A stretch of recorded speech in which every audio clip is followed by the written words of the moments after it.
আসসালামু আলাইকুম। সৌদি আরব বললেই আমাদের মাথায় প্রথম যে চিত্রটি আসে তা হচ্ছে মক্কা বা মদিনা। এর সাথে আরও যুক্ত হয় খুবই কনজারভেটিভ একটি সমাজ। কিন্তু না, বর্তমান সৌদি আরব আমাদের এই পুরনো ধ্যান ধারণাকে সম্পূর্ণ ভেঙে অনেক দূর এগিয়ে গেছে।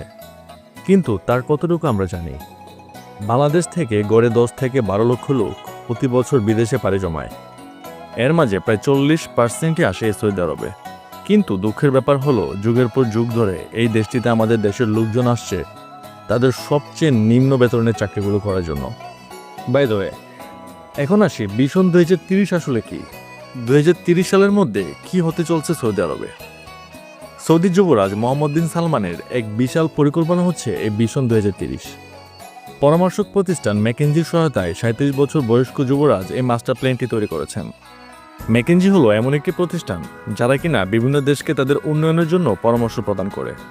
সোজা কথায় সৌদি যুবরাজ ম্যাকেনজির কাছে গিয়ে বলেছে যে, ভাই, আমরা তেল নির্ভরতা থেকে বের হতে চাচ্ছি, আই নিড এ প্ল্যান। তারপর তো বাকিটা আমরা দেখতেই পাচ্ছি।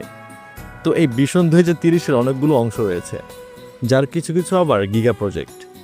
এসবের মধ্যে বিশেষভাবে উল্লেখযোগ্য হলো নিয়ম। দেশটির উত্তর পশ্চিম এলাকায় গড়ে তোলা হবে একটি অত্যাধুনিক শহর, যার নাম হবে দ্য লাইন। এই মেগা সিটি তৈরি করতে খরচ হবে $1 ট্রিলিয়ন, মানে হচ্ছে $1,00,00,000। বাংলাদেশি টাকা কত টাকা হয় একটু কমেন্টে জানাবে।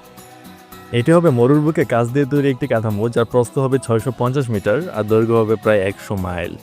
এই কাঁচ দিয়ে তৈরি শহরে কোনো গাড়ি চলবে না। জ্বালানি আসবে নবায়নযোগ্য উৎস হতে। শহরে বসবাস করবে প্রায় 90 লক্ষ মানুষ, যাদের যে কোনো সেবা পেতে মাত্র 5 মিনিট হাঁটতে হবে। ভীষণ 2030-এর আওতায় 20টারও বেশি প্রকল্প আছে। অর্থাৎ সৌদি আরবকে গড়ে তোলা হবে এমন একটি দেশ হিসেবে যেখানে সব নাগরিকের কাজ থাকবে। এই বিশাল কাজের অর্থায়ন করা হচ্ছে সৌদি আরবের রাষ্ট্রীয় সম্পদ তহবিল, যেটির নাম হচ্ছে পাবলিক ইনভেস্টমেন্ট ফান্ড। এর আওতায় $70,000 কোটি সম্পদ রয়েছে। সাম্প্রতিক সময়ে এই তহবিল থেকে সারা বিশ্বে অর্থ খরচ করা হচ্ছে। এই তহবিল পরিচালনা করেন যুবরাজ মোহাম্মদ ও তহবিলের গভর্নর ইয়াসির উসমান আল রোমায়ান।